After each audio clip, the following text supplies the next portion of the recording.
Graça e paz, bom dia para você que decidiu começar esse dia ouvindo a palavra de Deus, buscando o entendimento do Senhor, buscando a face do Senhor.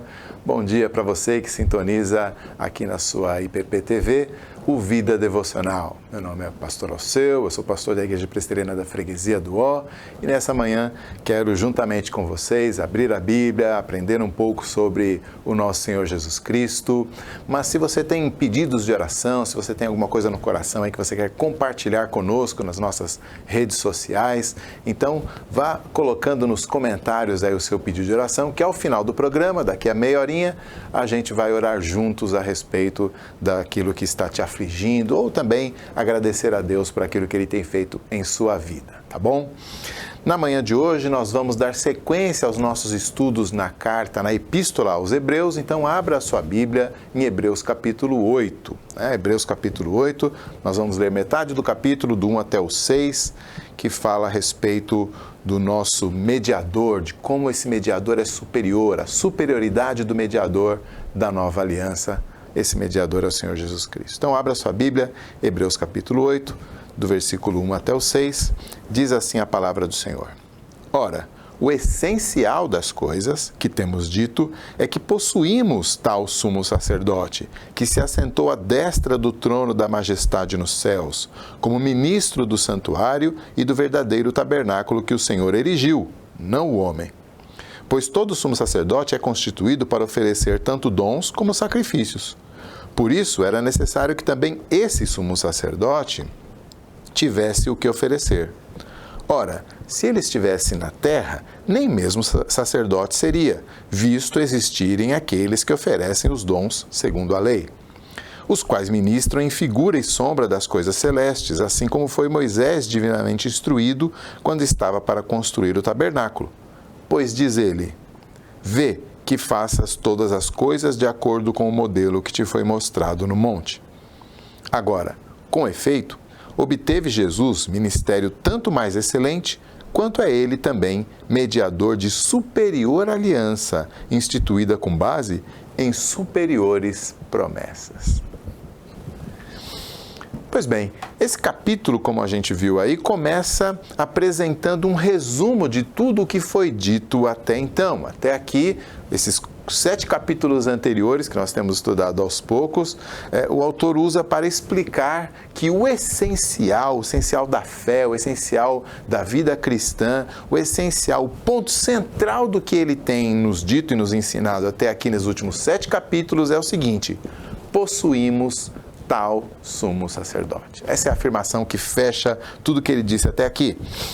Ele terminou o capítulo anterior argumentando que, sendo nós pecadores, nós precisamos de um sacerdócio, ou seja, de alguém que interceda entre nós pecadores e o Deus Santo.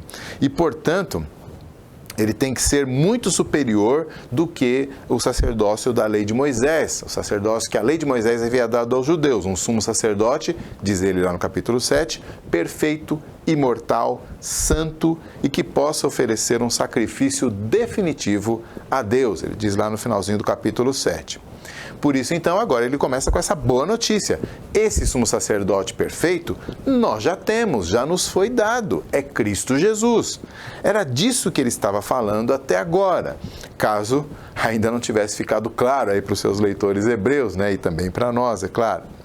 E ele então passa a fazer uma descrição do Senhor Jesus como o sumo sacerdote que tomou o seu lugar à direita do trono da majestade no céu. Essa frase dita aí nos fala a respeito da posição, digamos assim, que Jesus tomou, né, na sua exaltação. O que é exaltação? Primeiramente, o nosso sumo sacerdote, o nosso Salvador, passou por um longo processo de humilhação, que começou na encarnação, sendo concebido em natureza humana no ventre de Maria, virgem ainda. e que continuou esse processo de humilhação na sua vida toda, como um varão de dores, como alguém que experimenta fome, sede, cansaço, como alguém que experimenta rejeição pelos seus compatriotas. E por fim, o estágio final dessa humilhação foi sua morte na cruz, recebendo a maldição de Deus em nosso lugar. Deus meu, por que me desamparaste? Aquele é o ponto mais fundo dessa humilhação, desse processo de humilhação. Mas também é o processo de virada, porque a sua exaltação também começa a partir dali. Depois da sua morte, passo a passo ele vai sendo exaltado. A ressurreição, é claro, foi o primeiro passo, o primeiro estágio da sua exaltação, porque ali ele vence a morte. Mas depois ele é assunto aos céus, né? Então esse é o segundo estágio, ele é recebido nos céus, na presença de Deus, e agora ele recebe a honra de assentar à destra de Deus, que é o atual estágio, né? Digamos assim, o terceiro estágio da sua exaltação. Fica faltando um estágio ainda, um estágio final da exaltação de Jesus, quando ele vier novamente em poder e glória nas nuvens dos céus, para a salvação definitiva do seu povo e para julgamento de todos os seus oponentes. O apóstolo Paulo, na carta aos Filipenses, no capítulo 2, fala desse processo aí de descida e subida, e ele termina naquela frase famosa, né? Até que todo joelho se dobre diante dele, né? Exaltando ele como Senhor. Então, esse processo todo aí, o autor, aqui aos Hebreus, está dizendo, esse é o sumo sacerdote da igreja. Ele está exaltado nessa posição. E aí é como se ele estivesse perguntando, qual dos sumos sacerdotes lá da antiga aliança pode se igualar a Cristo? Ninguém. Essa imagem do Cristo ressurreto, à direita do Pai, é primeiramente uma referência ao Salmo 110. Né? O Salmo 110, que o nosso autor já citou antes, vai citar de novo mais à frente, e que na verdade é o texto do Antigo Testamento mais citado em todo o Novo Testamento, nos Evangelhos, em Atos, na carta aos Romanos, na carta aos Colossenses, Pedro também cita e Hebreus também cita. O testemunho da Escritura de ponta a ponta é que o Senhor Jesus Cristo está neste exato momento, assentado à direita do trono da majestade nas alturas. O que isso significa? Estar à direita, né? O fato de que o nosso sumo sacerdote está assentado à direita de Deus ressalta a dignidade dele, a dignidade conferida pelo Senhor Deus ao Senhor Jesus. Na antiguidade, era comum que os reis designassem um co-regente, geralmente o seu sucessor no trono, que se assentava ao seu lado direito como um sinal de que estava compartilhando a sua autoridade real com aquele que estava à sua direita. Nesse caso, essa honra também distingue Cristo daqueles sumos sacerdotes da antiga aliança, porque aqueles da linhagem de Arão, né, lá do Levítico, porque eles, aqueles sumos sacerdotes, ficavam em pé ali, cheio de temor diante da presença de Deus, quando penetravam o templo, quando penetravam o Santo dos Santos. Mas Jesus não, ele está assentado à direita do trono. Agora, esse governo divino de Cristo é diferente do governo dos reis terrenos, né? O governo dele é um governo de serviço. Ele intercede pelo seu povo, ou seja, ele apresenta as orações do seu povo, os louvores do seu povo diante do trono de Deus. Ele garante um lugar para o seu povo na casa do seu Pai, um lugar de honra assentado à direita do seu Pai. Então ele é um sacerdote rei que reina e que serve em lugar do seu povo e em favor do seu povo. Então o nosso autor está retratando essa exaltação de Cristo, né, colocando ele à direita do Pai, e assim ele agora nos fala sobre Jesus exercendo a sua posição privilegiada de rei sacerdote, ministrando no tabernáculo celestial. No tabernáculo, lá da antiguidade, e depois também nos templos, o templo de Salomão, depois o segundo templo de Herodes, reformulado o segundo templo de Esdras, reformulado por Herodes. No tabernáculo ou no templo, os sacerdotes lá da antiga aliança ministravam sucessivamente numa escala de serviço que durava uma semana a cada semestre. Então eles iam, trabalhavam uma semana, voltavam para os seus lares, depois no semestre seguinte tudo se repetia. Então era um trabalho que não tinha fim, já falamos sobre isso aqui quando estávamos estudando outros capítulos dessa carta, mas a questão é que cada animal sacrificado, cada incenso queimado, cada ritual de purificação performado, tudo tinha que ser repetido dia após dia. Mas aqueles santuários, aqueles do passado, eram apenas um prenúncio de uma realidade maior que estava por vir. Um prenúncio, uma sombra, uma figura. É isso que está implícito aqui no versículo 2, na afirmação de que Cristo é ministro do verdadeiro santuário. Ele diz aí no versículo 2. Quando a gente ouve verdadeiro santuário, a gente fica pensando em um santuário falso, né? Então, o oposto do verdadeiro é o falso. Mas não é disso que se trata. Verdadeiro aqui está em oposição àquilo que é figurado, aquilo que é simbólico. Né? O sentido é de concreto, de real, alguma coisa que existe por si mesmo, em oposição àquilo que é apenas simbólico, aquilo que é alegórico, aquilo que é figurativo. Então, esse santuário verdadeiro é aquele no qual Jesus ministra. Nesse mesmo sentido, que também no versículo 2, no finalzinho, o nosso autor fala que esse santuário é estabelecido pelo Senhor e não feito pelo homem. É claro que o tabernáculo e o templo lá da antiga aliança eram estabelecidos pelo Senhor. Foi Deus que mandou Moisés fazer. Né? Mas eles eram feitos por homens com materiais humanos, com materiais terrenos. Né? Então eles eram apenas pálidas figuras do verdadeiro, né, que está no céu. E, inclusive, o autor faz questão de mostrar que ele não está inventando isso, tirando isso da sua imaginação. Não. Ele cita aqui no versículo 5, ele cita aqui que na própria lei já dizia isso, né? Lá em Levítico já dizia, ou melhor, em Êxodo 25, Deus mesmo disse para Moisés, olha, faça tudo de acordo com o que foi mostrado para você. Ou seja, o próprio Moisés estava ali confessando que todo aquele sistema, todo aquele tabernáculo, aquele sacerdócio, era apenas uma figuração de algo que ele viu, de uma realidade, né? De uma realidade de verdade que ele tinha visto, espiritual, e agora ele reproduzia numa realidade figurada e material aqui na terra. Então, o nosso autor está dizendo que o sacerdócio de Jesus é desempenhado num lugar em que nenhuma mão humana tocou, que nenhum olho humano viu e que nenhum homem jamais penetrou, a não ser o Senhor Jesus. Mas esse lugar é que vale mesmo.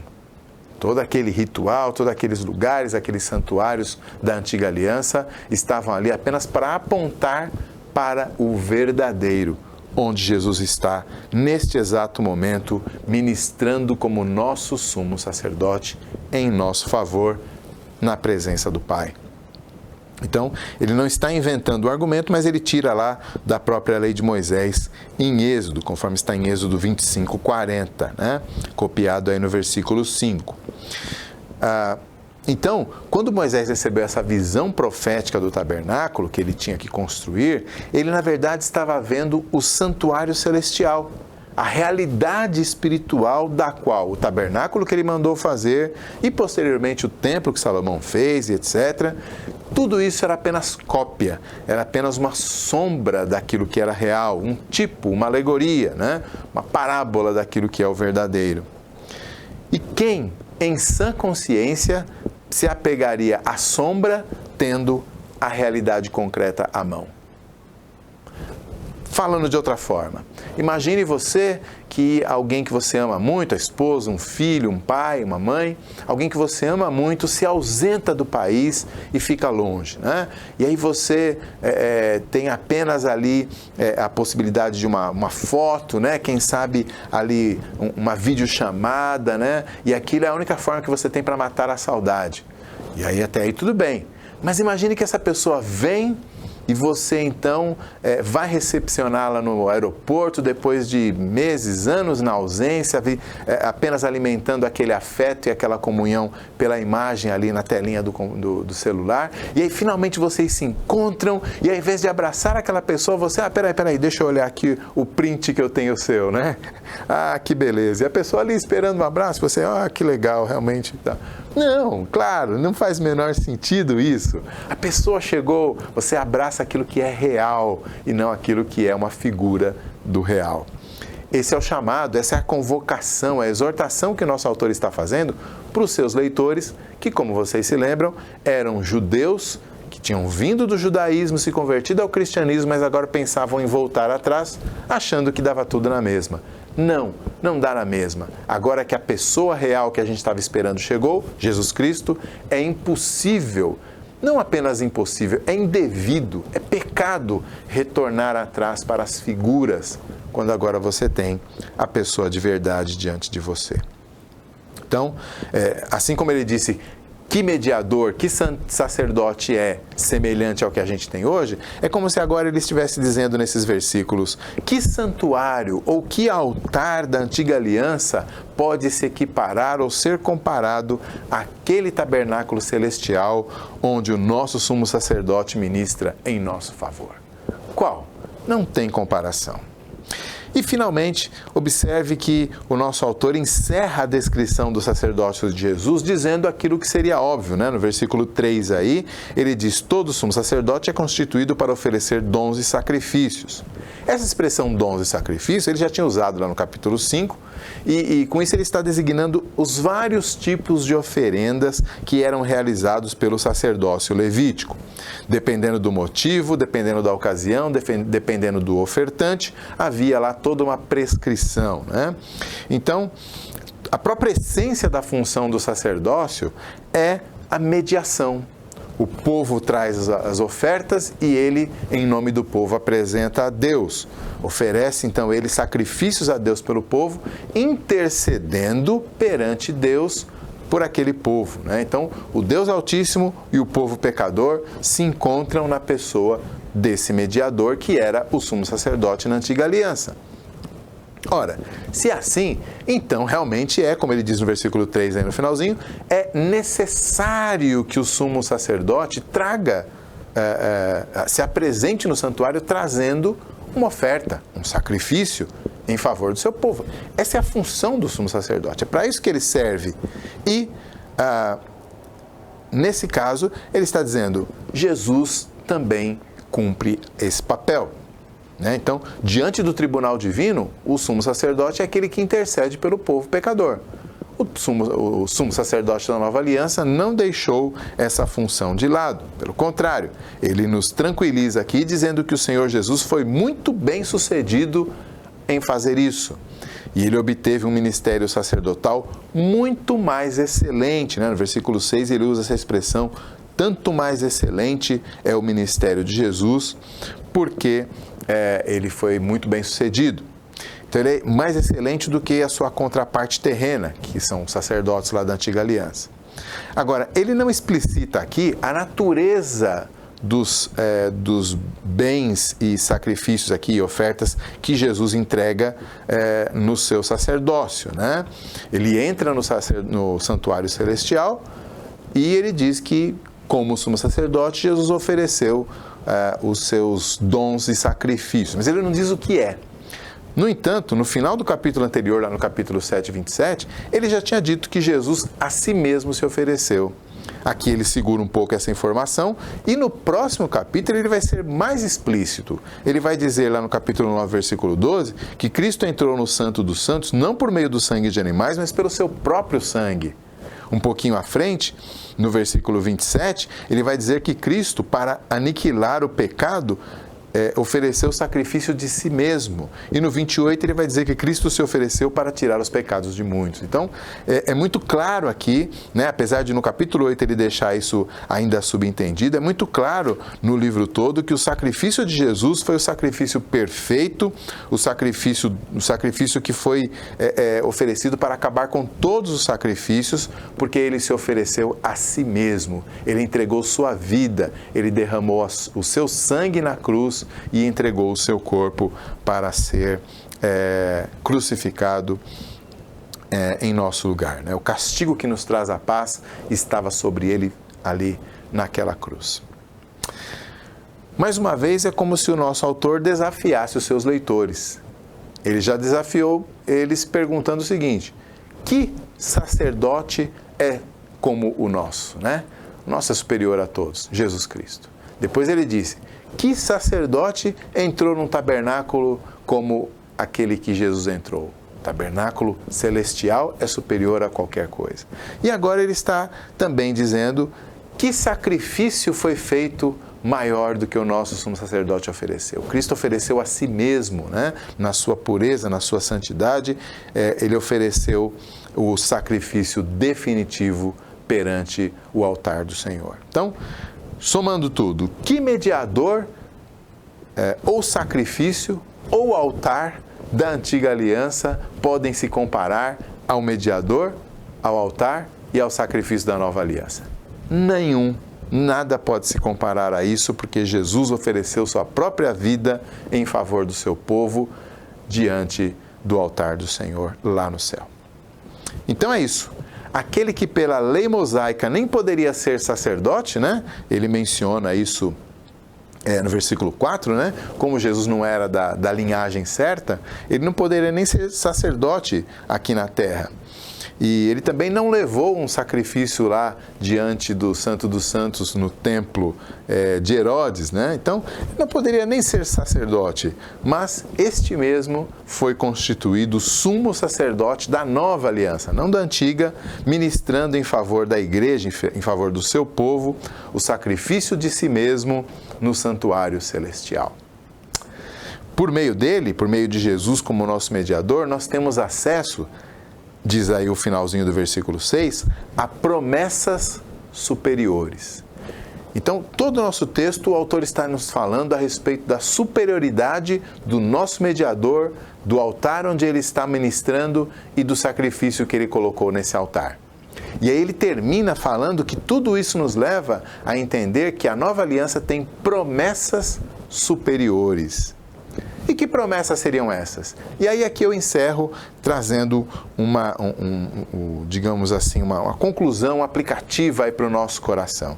Quais são essas promessas superiores que o sacerdote superior conquistou entregando um sacrifício superior num altar superior? Que promessas são essas? Num certo sentido, a promessa da nova aliança é a mesma da antiga aliança, que poderia ser resumida da seguinte maneira: a promessa é comunhão com o Deus Santíssimo por meio do perdão dos pecados. É isso. A promessa da antiga aliança e da nova aliança é a mesma. A aliança que promete comunhão com Deus a partir do perdão dos pecados, por meio do perdão dos pecados. Contudo, a sua concretização, o seu alcance, a sua profundidade são superiores. A promessa é a mesma, mas ela é nova, ela é superior, porque ela tem um alcance, ela tem uma realização, ela tem uma profundidade muito superior àquela que havia no Antigo Testamento, na Antiga Aliança. Em primeiro lugar, o perdão definitivo, o perdão completo, por causa do sacrifício definitivo e completo de Jesus. Não é um perdão circunstancial, um perdão que tem que ser renovado, é um perdão definitivo. Em segundo lugar, é uma comunhão definitiva, né? Uma definitiva e completa, porque veja, esse sacrifício do Filho de Deus nos tornou filhos de Deus também. Então, sendo filhos de Deus, nós ganhamos essa comunhão perfeita e completa e definitiva, né? De maneira tal que somos da família de Deus. E essa comunhão definitiva e completa também está baseada no fato de que o Espírito de Deus habita naqueles que creem em Cristo e os santifica. Então é a Trindade toda envolvida nesse processo de cumprir a promessa de nos fazer ter comunhão com o Criador, comunhão com Deus, por meio do perdão dos pecados. Que promessa maravilhosa! Mas eu disse que isso merecia uma aplicação. E a aplicação é a seguinte: o nosso autor começa dizendo, de tudo isso o essencial é o essencial. E aí eu digo a você, se todo o resto desabar, não importa o que aconteça, na área econômica, na área financeira, na área da saúde, na área familiar, na área emocional, psicológica, tudo pode desabar, e desaba mesmo. Porque assim como as coisas terrenas lá do tabernáculo e tudo mais eram falíveis e tiveram o seu tempo e passaram, as alegrias todas dessa vida passam. Mas se todo o resto desabar, o essencial, agarre-se ao essencial. E o que é o essencial? O essencial é que temos a promessa de comunhão plena e eterna na Trindade. Esse é o essencial. Agarre-se a isso. Não se esqueça disso. Especialmente nas horas mais difíceis. Lembre-se do essencial. Temos Jesus Cristo, o sumo sacerdote perfeito. E por meio dele, temos plena comunhão com o Deus triuno. Esse é o essencial.